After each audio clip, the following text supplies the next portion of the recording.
কারো প্রতি soft hearted হওয়া, মহানুভব হওয়া, অনুগ্রহ পরায়ণ হওয়া, অনুগ্রহশীল হওয়া, একে অপরের প্রতি দয়াদ্র হওয়া। একে অপরের প্রতি দয়াদ্র অনুগ্রহশীল হওয়া ছাড়া মানবিক সমাজ কশিনকালেও গঠন করা সম্ভব না। প্রিয় ভাইয়েরা, সুন্দর আচরণ দিয়ে, ইহসান দিয়ে যা জয় করা যায়, নরম আচরণ দিয়ে যেটা অর্জন করা যায়, কঠোরতা দিয়ে সেটা পারা যায় না। বিষ্ণু ঈসা ইসলাম ইহসান দিয়ে, কোমল আচরণ দিয়ে, তার অনুগ্রহ দিয়ে তিনি অনেক কাফিরের হৃদয়কে জয় করে ফেলেছেন। সাইয়েদনা সুমামা ইবনে উসাল রাদিয়াল্লাহু তাআলা আনহুর কথা মনে পড়ে যায়। তিনি ছিলেন ইয়ামামার বাদশা।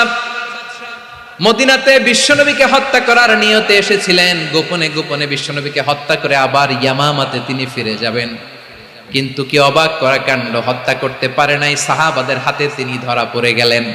সাইয়েদনা সুমামা ইবনে উসাল রাদিয়াল্লাহু তাআলা আনহু হত্যার নিয়তে আসলেন, কিন্তু হত্যা করতে পারলেন না। সাহাবারা ওনাকে ধরে ফেললেন, ধরে মসজিদে নববীর পিলারের মধ্যে বেঁধে রাখলেন। সুমামা ইবনে উসাল, সিরাত থেকে শুনুন, সিরাত থেকে শোনাচ্ছি রাদিয়াল্লাহু তাআলা আনহু ইয়ামামার অধিপতি ছিলেন। ইয়ামামা বিশ্বনবীকে হত্যার জন্য আসছেন, ধরা পড়ে গেছেন, এখন মসজিদে নববীতে বেঁধে রাখছে, তার মানে বন্দী। এখন স্ট্যাটাস কি? বন্দী, ক্যাপটিভ।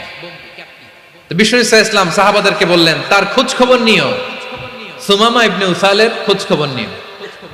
সাহাবারা বলেন, ইয়া রাসূলুল্লাহ, আপনাকে হত্যা করতে এসেছে, তার তো কঠিন ক্যাপিটাল পানিশমেন্ট হওয়া দরকার, কঠিন শাস্তি হওয়া দরকার। বিশ্বনবী বললেন, না, আমি যেটা জানি তোমরা সেটা জানো না, তোমরা সুমামার সাথে ভালো আচরণ করো। বিশ্বনবী সুমামার কাছে গেলেন। প্রথম দিন যে তিনি কালেমার দাওয়াত দিলেন, ইমানের দাওয়াত দিলেন, ইসলামের দাওয়াত দিলেন, রিসালাতের দাওয়াত দিলেন, আখিরাতের দাওয়াত দিলেন। পরের দিন যে বিশ্বনবী সালাতের দাওয়াত দিলেন, যাকাতের দাওয়াত দিলেন, ইসলাম কি, কিভাবে, কেমন করে পালন করতে হয় চমৎকার আর্টিকুলেট করতে শুরু করলেন। তন্ময় হয়ে সুমামা ইবনে উসাল রাদিয়াল্লাহু তাআলা আনহু বিশ্বনবীর কথাগুলো শুনতে আরম্ভ করলো। একদিন নয়, দুই দিন নয়, টানা 3 দিন বিশ্বনবী সুমামার কাছে ইসলামকে প্রেজেন্ট করেছেন, উপস্থাপন করেছেন। আওয়াজ করে বলেন, কয় দিন? 3 দিন। 3 দিন মসজিদে নববীতে বাঁধা। আর সাহাবীদেরকে বললেন, তার খোঁজ খবর নিও, তোমরা যে রুটি বানাও এর মধ্যে সবচেয়ে ভালো আটার রুটিটা তারে দিও, সবচেয়ে রিফাইন্ড খেজুর, যেটা পিওর খেজুর, এটা তারে দিও। আর বিশ্বনবী নিজের উট থেকে দুধ দহন করে ওনার বাড়ির এক কর্মচারীকে বলেছেন, দুধ দহন করে সুমামার জন্য নিয়ে যেও।